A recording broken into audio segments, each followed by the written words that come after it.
السلام علیکم دوستو، ناصر عزیز ایک بار پھر آپ کی خدمت میں حاضر ہے ایک اور لفظ لے کر۔ تلفظ ایک لفظ روزانہ میں، اور آج کا لفظ ہے عناد۔ درست ہے، عناد غلط ہے۔ اس کے معنی ہیں دشمنی، عداوت، خصومت، سینہ زوری، سرکشی، ہٹ، ضد، بیر۔ اپنا ہی ایک شعر پیش کرتا ہوں۔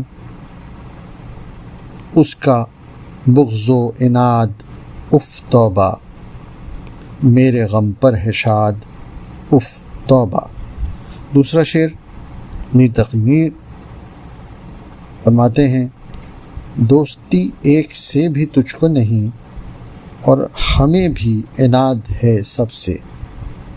پیشکش ادب جزیرہ۔